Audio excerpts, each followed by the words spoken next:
Get ready for a story that will keep you on the edge of your seat. If you love a good scare, hit that like button and subscribe to Mr. Shadow for more thrilling tales. It was a regular Tuesday afternoon when the call came. I was at my desk, buried under a mountain of paperwork, when my phone buzzed with an incoming call from an old friend, Sarah. I hadn't spoken to her in months, so I was surprised to hear from her out of the blue.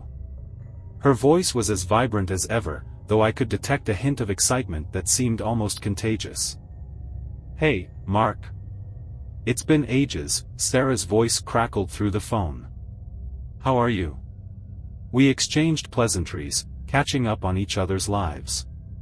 Sarah was as cheerful as ever, her enthusiasm palpable even over the phone. After a bit of small talk, she got to the point. "So, I have this crazy idea," she said, her tone dropping to a conspiratorial whisper. "I'm organizing a camping trip with a few friends, and I want you to come." I was taken aback. "Camping? In the middle of nowhere?" "Exactly," she replied with a laugh. "It's going to be amazing. We found this secluded spot deep in the woods, far away from civilization. No phones, no distractions. Just us, the forest, and a chance to reconnect." The idea sounded both thrilling and daunting. I hadn't been camping in years, and the thought of spending a weekend cut off from the world was both exciting and a little unnerving. But Sarah's enthusiasm was hard to resist, and I found myself agreeing to the trip. "All right, I'm in," I said, trying to match her excitement. "When do we leave?" "We're planning for this weekend," she answered. "I'll send you all the details. Can't wait to see you." As we ended the call, I found myself looking forward to the adventure. The idea of a weekend getaway with friends, immersed in nature, seemed like the perfect escape from the routine of everyday life. Little did I know that this trip would turn out to be far more than I had bargained for. A few days later, I received the itinerary from Sarah. The location was described as a remote campsite in the heart of a dense forest, accessible only by a rugged trail. The details included a list of essentials to bring and a map to guide us to the site. The map showed a winding path through the woods, leading to a clearing where we would set up camp. The excitement grew as the weekend approached.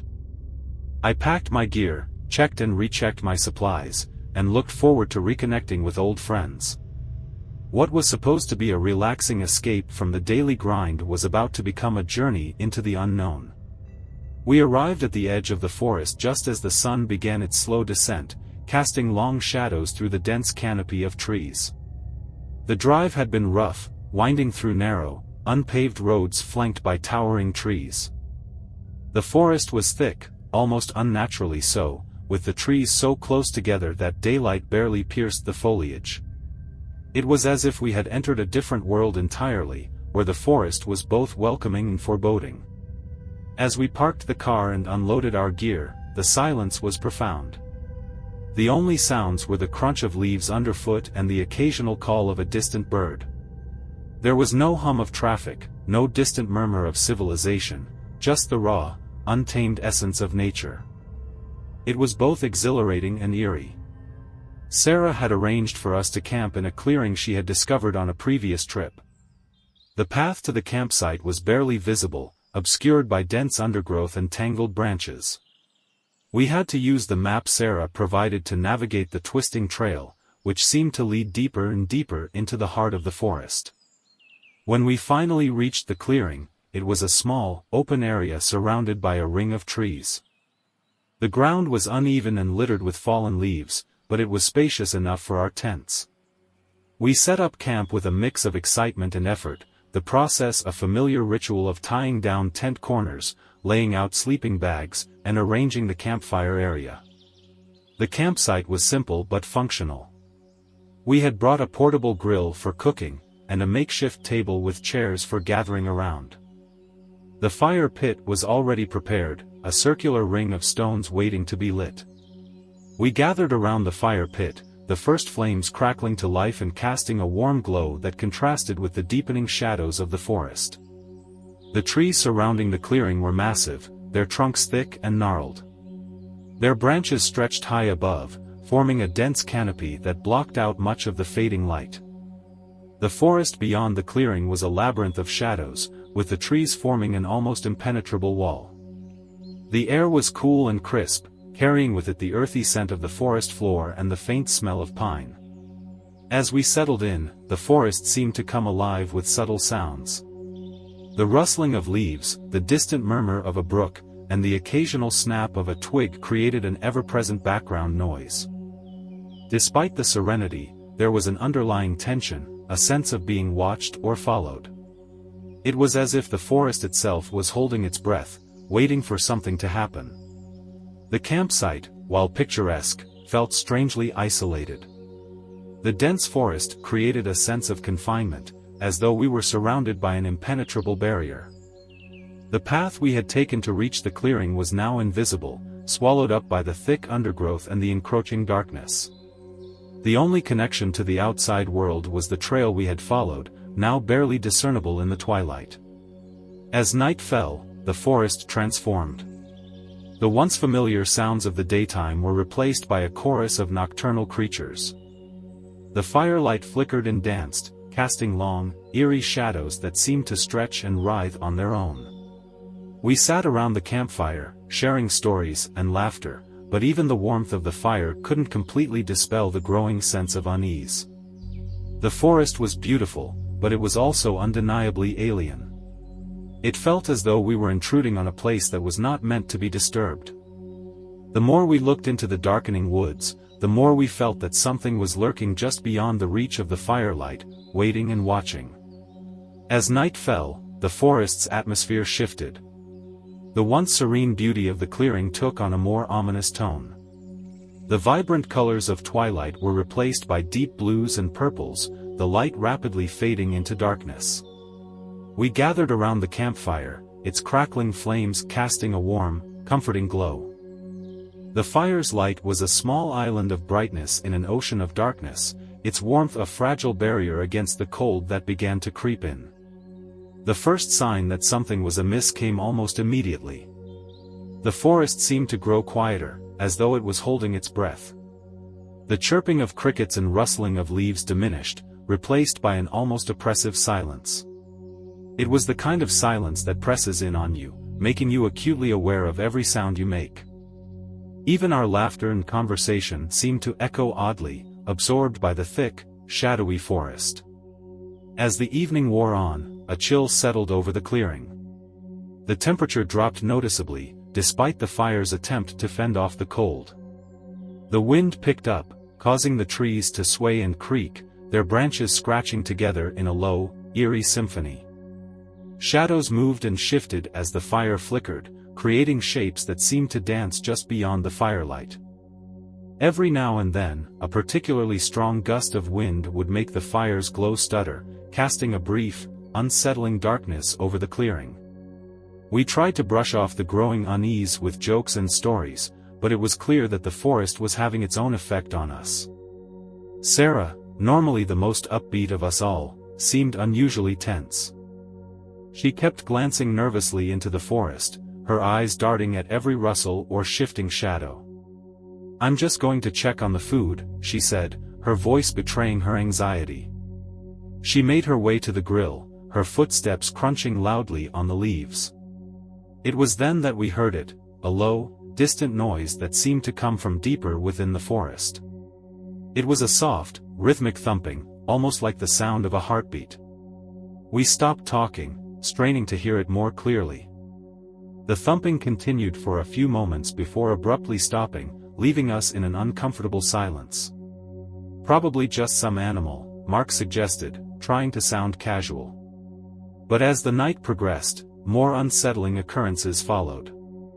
John, who had gone to the nearby stream to fetch water, returned with an unusual story. "I saw something," he said, his voice shaking slightly. "There was something moving in the water, just a shadow. I thought it was a deer or something, but it didn't move like one." We tried to dismiss his story as the product of an overactive imagination, but the atmosphere had become thick with a sense of foreboding. Even mundane tasks, like gathering firewood or setting up the tent for the night, seemed to take on a sinister edge. Every snap of a twig, every rustle of leaves, felt amplified and unsettling. As we prepared to settle down for the night, the eerie feeling grew stronger. The fire cast long, wavering shadows on the trees, and the dark forest beyond seemed to encroach ever closer, its boundaries growing indistinct. We huddled in our sleeping bags, trying to ignore the strange noises that seemed to come from every direction. Around midnight, the unsettling feeling intensified. There was a faint whispering, barely audible, that seemed to drift through the clearing. It was impossible to make out the words, but it felt like voices were talking just outside the reach of the fire's light. I tried to convince myself it was just the wind, but the whispering persisted, growing more insistent. I glanced at my friends, but they were all asleep or pretending to be. The whispering continued, growing louder and more distinct, but still unintelligible. Unable to sleep, I lay there listening to the sounds of the forest. The thumping noise had returned, louder this time, and seemed to be coming from a direction further into the woods.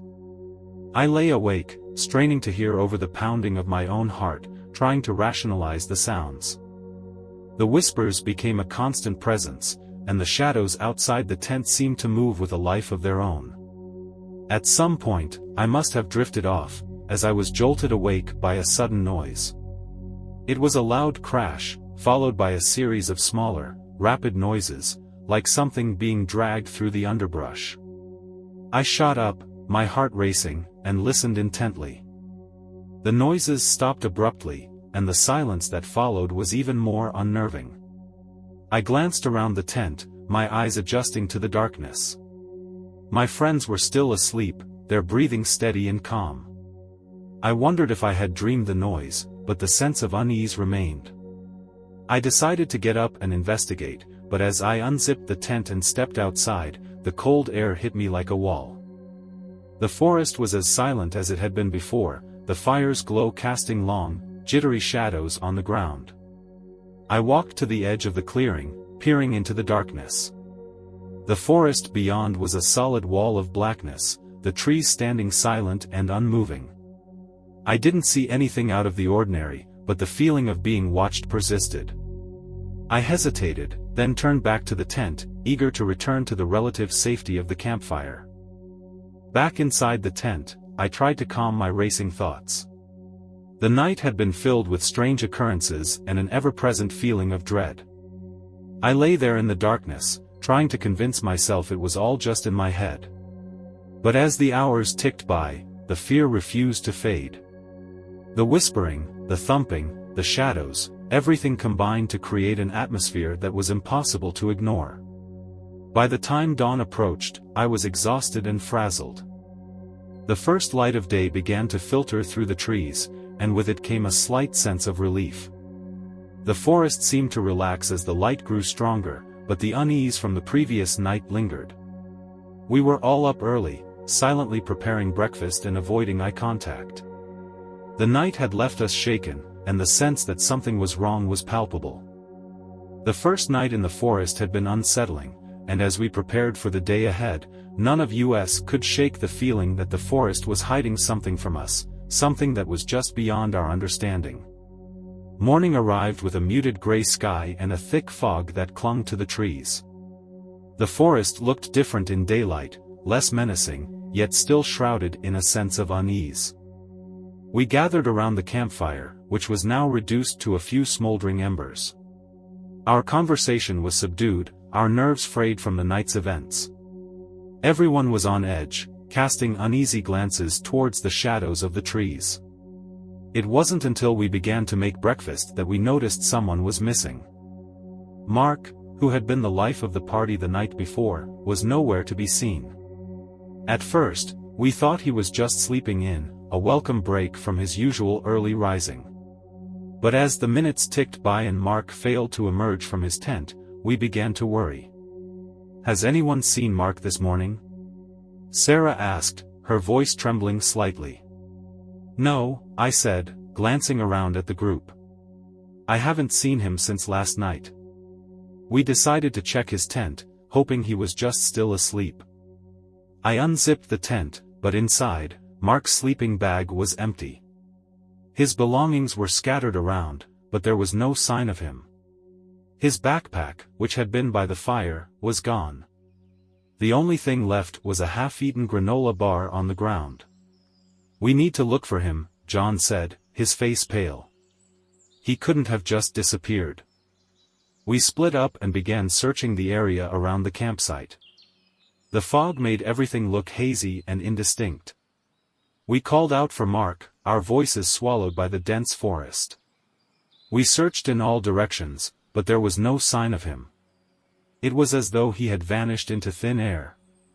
After hours of searching, we regrouped back at the campsite, each of us looking more worried than before. "We need to call for help," Sarah said, her voice cracking. "This isn't right."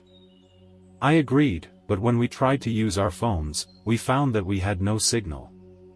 The realization hit us hard: our means of contacting the outside world were cut off. The forest seemed to close in around us, amplifying our sense of isolation and fear. The rest of the day was spent in frantic searches and fruitless attempts to get a signal. As night began to fall again, the same oppressive silence returned. The sense of dread from the previous night was now compounded by the disappearance of our friend. We gathered around the dwindling campfire, our faces etched with worry.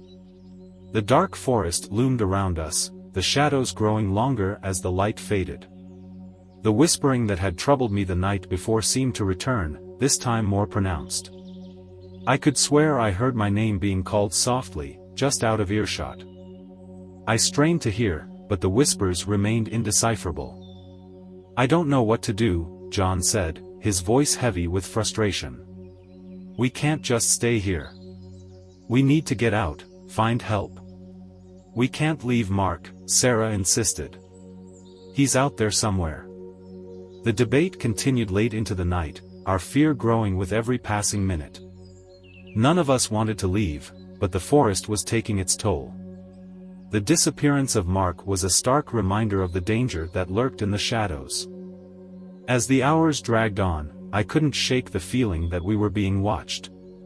Every crack of a branch, every rustle in the underbrush seemed magnified, and the whispering voices grew louder, though they remained unintelligible. The fire cast long, jittery shadows that danced and twisted with the flickering light, making the forest seem even more alien and threatening. Finally, as the fire burned low and we prepared to settle down for the night, the silence was broken by a sudden noise. It was a loud crash followed by hurried footsteps, almost as if someone was running through the forest, crashing through the underbrush. We leapt to our feet, hearts racing, and peered into the darkness, but saw nothing. "Did you hear that?" Sarah asked, her voice trembling. "Yes," I replied, trying to sound reassuring. "But we can't see anything." We decided to take turns keeping watch through the night, hoping that someone, Mark or otherwise, might emerge from the darkness. The sense of dread was palpable, each of us haunted by the disappearance and the unsettling sounds of the forest. The night dragged on, filled with restless shifts and uneasy glances into the surrounding blackness. As dawn approached, our resolve was tested by exhaustion and fear. We had no choice but to try and find Mark again and hope that the day would bring answers. The forest was still thick with fog, and the sense of isolation felt even more profound as we prepared to search once more. The disappearance of Mark cast a long shadow over the group. We were no longer just adventurers seeking thrills in the wilderness, we were now a group of friends trying to make sense of an inexplicable and frightening situation. The forest, once a place of adventure, had become a labyrinth of fear and uncertainty, with Mark's disappearance hanging over us like a dark cloud. With heavy hearts, we set out to search the forest once more, hoping against hope that we would find some clue as to what had happened to our friend. The woods were silent and unyielding, holding their secrets tightly as we ventured deeper into their depths, each step feeling like it might be our last. The morning fog had not lifted as we ventured into the forest once more. The air was damp and cool, carrying the faint scent of pine and decay. Our breaths came out in white puffs, mingling with the mist that curled around our feet. The forest was eerily silent, the only sounds were the crunch of leaves underfoot and the occasional call of a distant bird. We set off in different directions, each of us determined to find Mark. John and I took one path, while Sarah and Michael went another. We agreed to meet back at the campsite by midday to regroup, hoping that the search might yield some clue as to Mark's whereabouts. As we moved through the underbrush, I noticed how easily the forest swallowed sound. The canopy overhead was dense, allowing only sparse beams of sunlight to pierce through. The trees stood like silent sentinels, their gnarled branches reaching out like skeletal fingers. The forest felt alive, but in a way that was unsettling rather than comforting. John and I made our way through the dense foliage, pushing aside branches and stepping over fallen logs. We called out for Mark intermittently, our voices echoing weakly through the forest.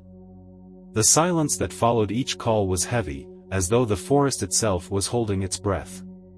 After an hour of searching, we came across something that made my heart skip a beat. Among the fallen leaves and twigs, there was a partially buried object, Mark's flashlight. It was coated in dirt and looked as though it had been dropped hurriedly. I picked it up, examining it closely. The lens was cracked, and it appeared to have been there for a while. "John, look at this," I said, holding the flashlight up. "This is Mark's. He must have been this way." John's face went pale as he took the flashlight from me. "We need to keep going," he said. "This might be the only clue we have." We continued along the path, more alert now, hoping that the flashlight might lead us to something more. As we pushed deeper into the forest, we began to find more unsettling clues. A torn piece of Mark's jacket snagged on a branch, a trail of muddy footprints leading away from the path, and a partially crushed can of soda, Mark's favorite brand. The further we went, the more the forest seemed to close in around us. The trees grew denser, their trunks thicker and the undergrowth more tangled. The path became less defined, and we had to forge our way through the thick brush. We stumbled upon a small clearing with an old, abandoned cabin. It was dilapidated, with broken windows and a sagging roof. The sight of it was jarring against the otherwise untouched wilderness. We approached cautiously, our hearts pounding. Could Mark have taken refuge here? The door to the cabin creaked open with a push, revealing a dark interior filled with dust and cobwebs. We stepped inside, our flashlights cutting through the gloom. The cabin was empty, except for a few rotting pieces of furniture and an old mattress in the corner. The air was musty and stale. John checked the corners of the cabin while I examined the mattress. As I moved it aside, I noticed something strange, a small, handwritten note tucked underneath. I pulled it out and unfolded it with trembling hands. The note was scribbled hastily, "They're watching. Don't trust anyone." The message sent a chill down my spine. Who was watching?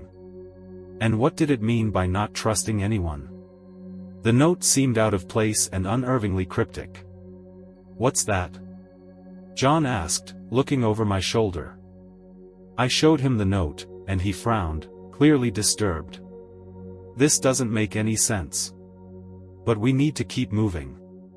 We left the cabin and continued our search, now more anxious than ever. The forest seemed to mock us, its silence punctuated by the occasional rustle that made us jump. The eerie feeling of being watched persisted, growing stronger with each step.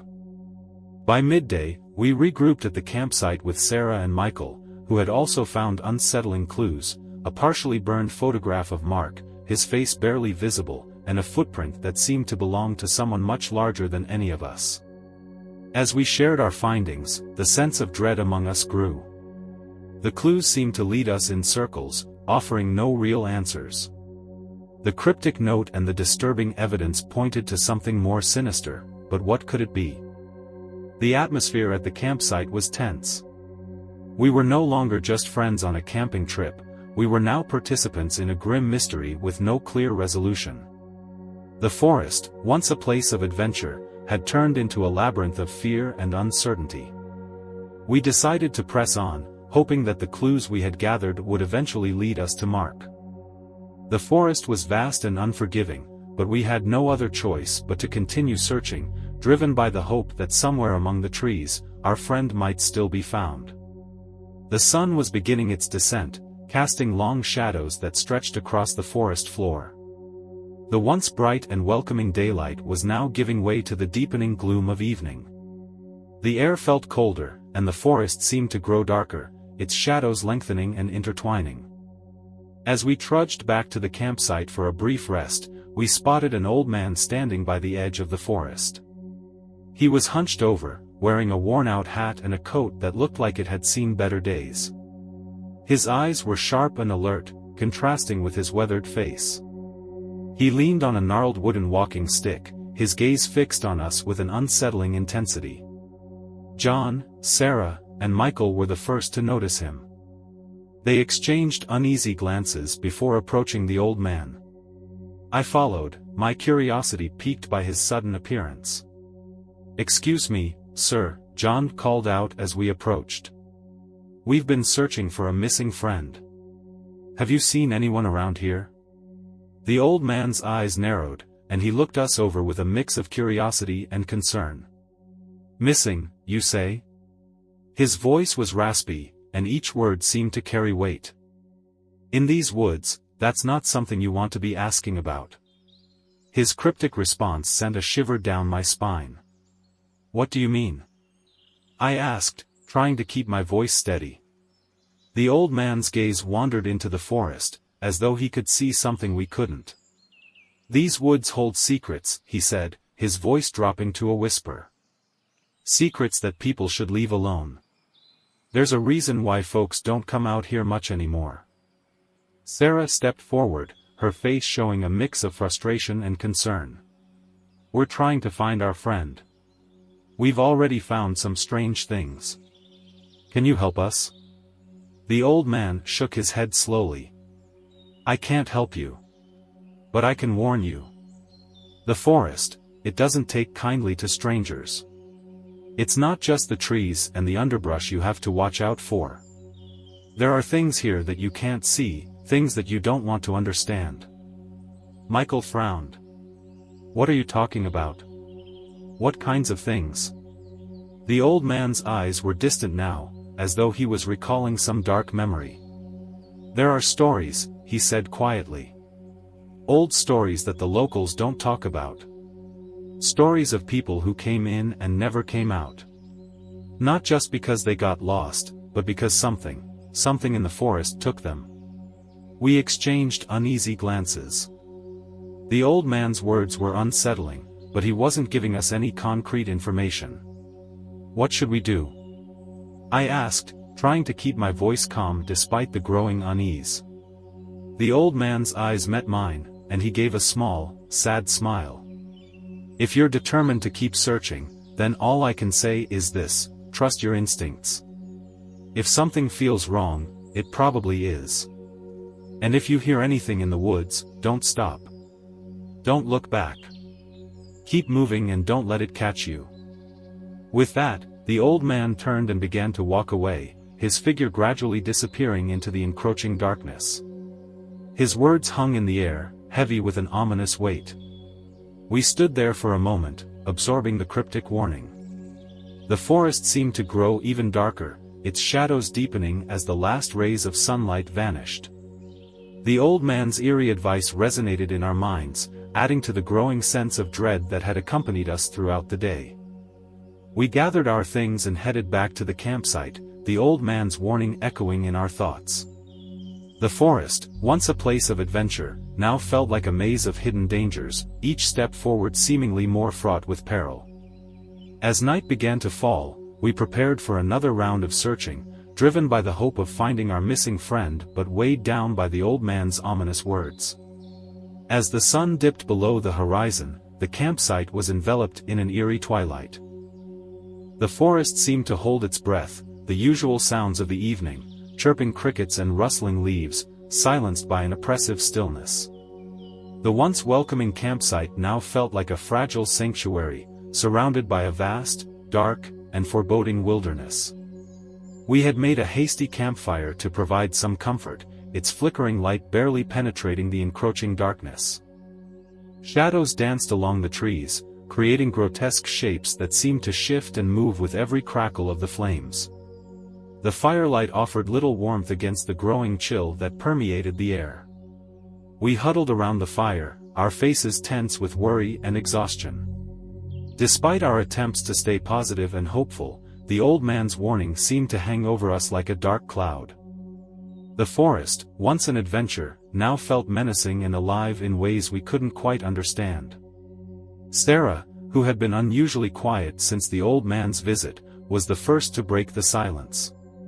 "This place, it feels different tonight," she said, her voice barely above a whisper. "Like it's watching us." John, trying to sound reassuring, nodded. "We've got to keep our heads together. We're going to find Dan. We have to." But as the night deepened, an unsettling atmosphere settled over the campsite. The fire's warmth seemed to fade, leaving us in a growing coldness that had nothing to do with the temperature.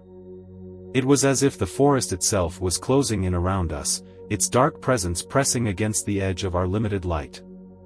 As we talked, trying to distract ourselves from the growing sense of dread, strange noises began to intrude upon our conversations. It started with soft rustling sounds, like footsteps moving just beyond the firelight. Every time we looked toward the source, the darkness remained unbroken, the shadows stubbornly holding their secrets. Then came a low, haunting whisper, barely audible, but distinct enough to make the hairs on the back of our necks stand on end. It was a whisper that seemed to come from every direction, swirling around us in a disorienting cacophony. None of us could make out the words, but the feeling it left was one of palpable fear. Michael, who had been trying to keep his composure, finally spoke up, his voice trembling slightly. "Did anyone else hear that? It's like someone's whispering right next to us." We all nodded, unease clearly visible on our faces. We tried to dismiss it as the wind, but it felt too deliberate, too unnerving to be anything but intentional. As the night wore on, the fear grew more tangible. The trees seemed to loom closer, their gnarled branches stretching out like skeletal fingers. The shadows around the campsite shifted and twisted in unsettling patterns, giving the impression that something, or someone, was moving just out of sight. The temperature continued to drop, and the cold seemed to seep into our bones. Our attempts to stay warm by the fire seemed futile as the encroaching chill gnawed at us. Each gust of wind brought with it a whisper of something we couldn't quite understand, heightening our sense of anxiety. As we huddled closer together, our eyes frequently darting to the dark forest beyond the firelight, the oppressive atmosphere became almost suffocating. The forest seemed to be alive with hidden dangers, its dark corners concealing who knows what. The fear was no longer just a vague feeling but a tangible force pressing against us, making it hard to think clearly or act rationally. The second night in the forest was a long, unnerving ordeal. The sense of being watched and the unsettling noises created an atmosphere of mounting dread. We tried to stay vigilant, but the fear that had begun to creep in during the first night had intensified, making it difficult to focus on anything other than the oppressive darkness that surrounded us. Sleep was elusive. Every rustle and whisper seemed magnified in the quiet of the night, and each shadow seemed to hold a hidden threat. We stayed by the fire, trying to comfort ourselves with its small, flickering light, but the forest seemed to grow darker and more menacing with each passing hour. As the night dragged on, we couldn't shake the feeling that the forest was hiding something from us, something that was slowly creeping closer with every passing moment. Just after midnight, as the fire began to dwindle and the shadows lengthened, the whispers returned. This time, they were clearer, more deliberate. It was as if the darkness itself was speaking, and the words were unnervingly personal. One by one, we heard our names, carried on the wind and reverberating through the dense forest. Sarah. Sarah. It was Sarah who first reacted. Her face went pale, and she looked around with wide, frightened eyes. Did you hear that? It said my name. John and Michael exchanged uneasy glances. It's just the wind, John said, though his voice lacked conviction. It's playing tricks on us. But then, I heard my name, too. Eli. Eli. The group fell into silence, the names echoing around us in a haunting, repetitive chant. It was clear that none of us were immune to the unsettling calls. We heard each of our names, one after another, as if the forest itself was taunting us with our own identities. The repetition created a sense of dread, each whisper a reminder of the danger we were facing. The impact on the group was immediate and severe. Sarah was the first to break down, tears streaming down her face as she clung to Michael. I can't take this, she sobbed. We need to get out of here. Michael tried to console her, but his own fear was evident.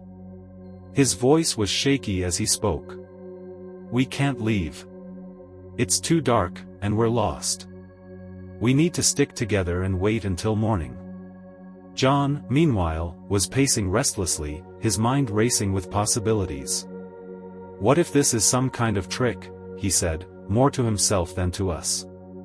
What if someone's trying to mess with us? As the night progressed, the whispers became more aggressive. They no longer just called our names but began to mimic our voices, creating an unsettling cacophony of sounds that blurred the line between reality and madness. We could hear distorted versions of our own conversations, as if someone was replaying our words in a mocking, distorted manner. With each passing hour, our grip on sanity loosened.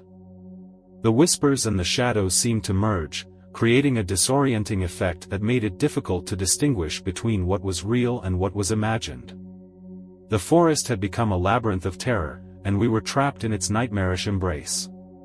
By the time dawn began to break, the damage was done. We were on edge, our nerves frayed and our minds stretched to their limits. The forest, now bathed in the early morning light, seemed almost benign in comparison to the horrors of the night, but the psychological scars remained. The haunting experience had left us deeply shaken. The whispers had touched something primal and deep within us, a fear that was both irrational and all too real. The once mighty forest now felt like a prison, its oppressive darkness a constant reminder of the terror we had endured.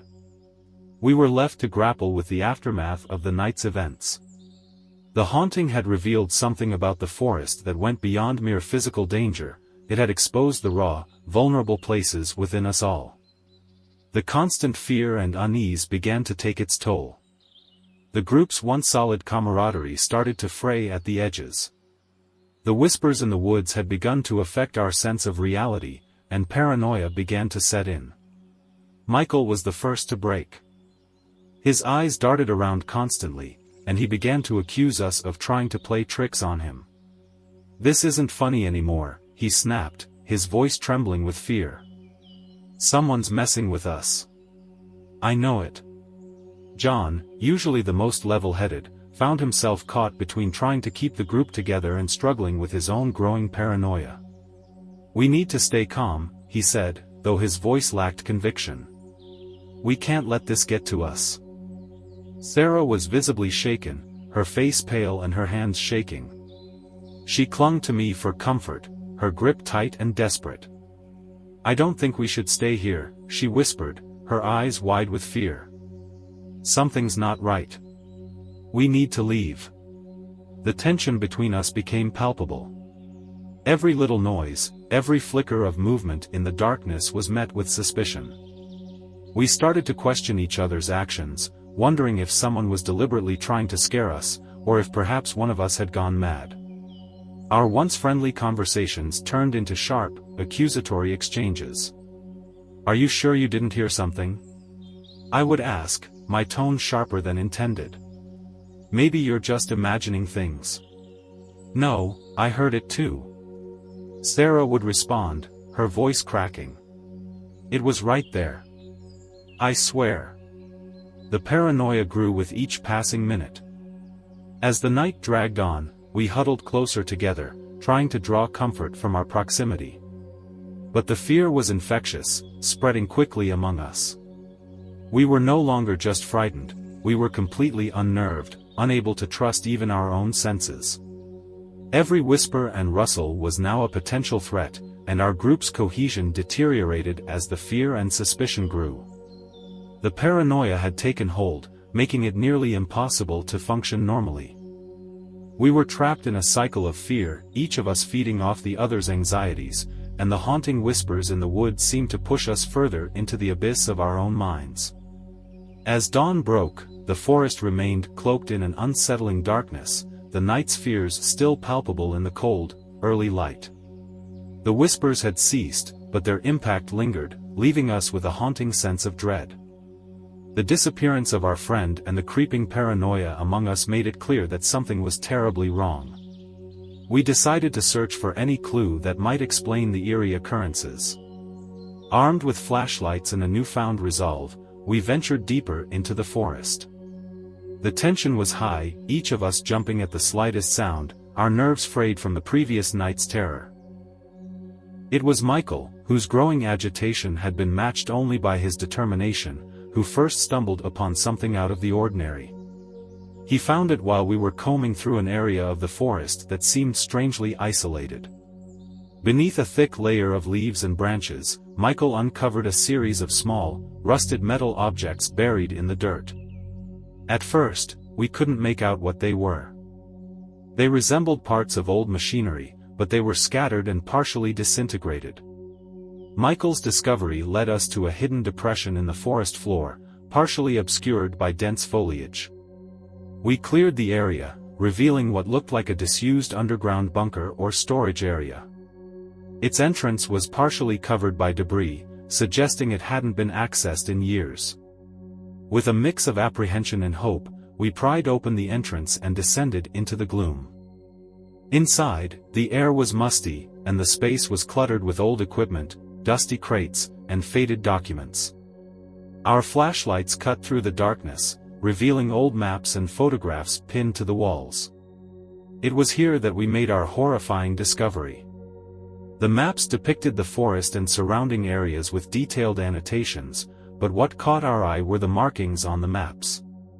They indicated a network of tunnels and hidden areas, stretching far beyond the forest we had explored. The photographs, faded and yellowed with age, showed people, some of whom looked strangely out of place, as if they were from another time. There were also pictures of the very areas we had been camping in, with eerie symbols drawn over them. A pile of old documents lay scattered across a table, and as we sifted through them, a chilling narrative began to emerge. They detailed the forest's dark history, accounts of people who had ventured into the woods, only to disappear without a trace. The documents spoke of a long-abandoned research project, one that had been focused on psychological experiments involving isolation and fear. The goal had been to observe human behavior under extreme stress, and the forest had been chosen as the perfect, remote location for these experiments. The documents also contained unsettling descriptions of various methods used to induce fear, including the very whispers we had heard and the feelings of paranoia that had plagued us. The researchers had apparently left behind not only their equipment but also their own legacy of fear, embedded in the forest's very fabric. As we pieced together the story, it became clear that our camping trip had unwittingly led us into the remnants of this dark project. The whispers, the strange atmosphere, the sense of being watched, everything was part of an elaborate, sinister plan to manipulate and terrorize those who entered the forest. We were not merely victims of a strange set of circumstances, we had stumbled into a calculated and cruel trap. The forest had been engineered to prey on our minds, and the true horror lay not in the supernatural, but in the very real manipulation of our senses and fears. The missing friend, we now understood, might have been part of a pattern, a consequence of the forest's lingering influence. As we made our way back to the campsite, the weight of our discovery pressed heavily upon us. The forest no longer felt like a place of adventure but a haunting reminder of the darkness that lurked within the human mind. The revelation of the forest's dark history left us reeling, but it was clear that the night was far from over. The discovery in the bunker had not only provided answers but also deepened our dread. Our friend was still missing, and the sinister purpose behind the forest's design weighed heavily on our minds. We knew we had to confront whatever lay at the heart of this nightmare. As twilight approached, we made a decision: we would face the terror head-on. We had learned that the forest was designed to prey on our deepest fears, and we hoped that understanding the nature of our adversary might give us a fighting chance. We returned to the campsite to gather our remaining supplies, but the atmosphere was more oppressive than ever. The forest seemed to close in around us, as if aware of our resolve and determined to thwart it. The moon cast a pale light through the canopy as we set out once more, our path illuminated only by the feeble beams of our flashlights. The woods, now eerily quiet, felt as if they were holding their breath, anticipating what was to come. The sense of being watched was more intense, and the whispers, though faint, seemed to follow us, echoing off the trees. Our destination was a central point on the map we had found in the bunker, a location marked with a particularly ominous symbol. As we approached the area, the forest grew denser, the trees more twisted and gnarled.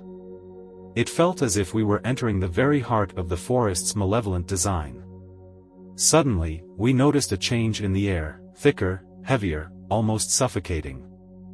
The path before us opened into a clearing, and at its center stood a large, dilapidated structure that resembled an old observation tower. It was partially hidden by overgrowth but still imposing. This, we realized, must have been the control center for the experiments, a place where the orchestrators of this nightmare had watched their subjects. With a deep breath, we approached the structure. The entrance was ajar, and as we stepped inside, a chill ran down our spines. The interior was as decrepit as the outside, filled with broken equipment, dusty files, and empty chairs that seemed to loom with a ghostly presence.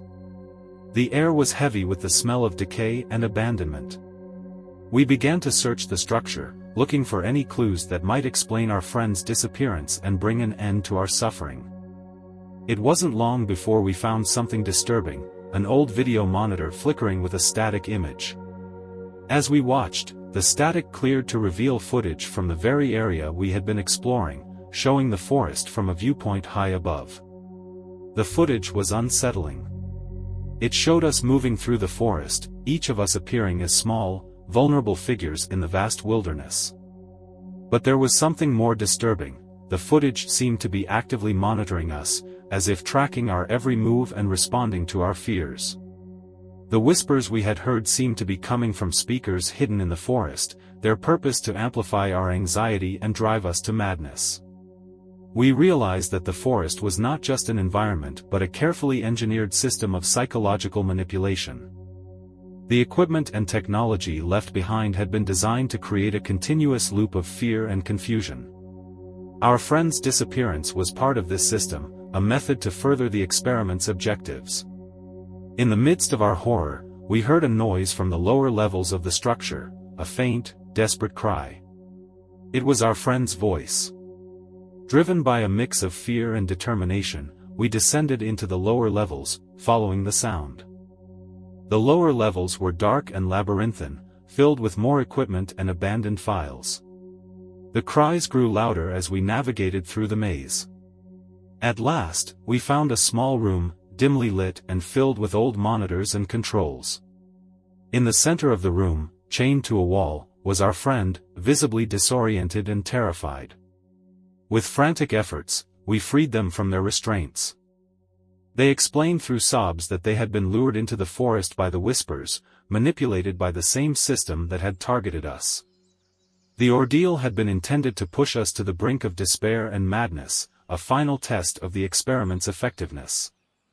As we prepared to leave, the structure seemed to come alive with a menacing energy. The whispers grew louder, and the forest around us seemed to shift and close in. It was as if the forest was fighting back against our escape, unwilling to let go of its victims. We ran, our only focus being to get out of the forest and away from the terror it had inflicted. The path back was fraught with fear, the whispers growing louder, almost as if trying to pull us back. We stumbled through the woods, driven by sheer will and the knowledge that we had to escape. Finally, we emerged from the forest's edge, breathless and shaken. The sun was rising, casting a pale light on the scene of our escape. As we looked back, the forest seemed to stand silent and still, as if it had exhausted its will to torment us. The experience had left us profoundly changed, and though we had escaped, the terror of the forest and its dark legacy would remain with us forever. The forest, with its engineered fear and psychological manipulation, had been a harrowing reminder of the depths to which human cruelty could sink, and the power of fear to control and destroy. Returning to everyday life felt surreal after the forest's horrors. The transition was jarring, with each day marked by an unsettling contrast between our trauma and normalcy.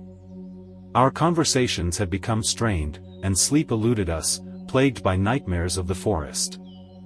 The investigation into our missing friend yielded no results, and authorities dismissed the forest's sinister elements as curiosities. This lack of closure deepened our sense of isolation and frustration. Therapy sessions became a necessary part of our healing process, helping us cope with the psychological scars left behind. I struggled with constant anxiety, checking locks obsessively and avoiding wooded areas. Social interactions grew strained as I grappled with the trauma, feeling compelled to hide my experiences. Slowly, life resumed its rhythm, but the forest's shadow lingered in my mind. I channeled my experience into advocacy for mental health, using my story to help others. The forest's impact remained a constant reminder of fear's power and the fragility of safety. Though I had escaped physically, the emotional scars were a part of me, shaping my understanding of resilience and the lasting effects of trauma. If you enjoyed this story and want more spine-chilling tales, don't forget to like, subscribe, and hit the notification bell. Stay tuned for more from Mr. Shadow.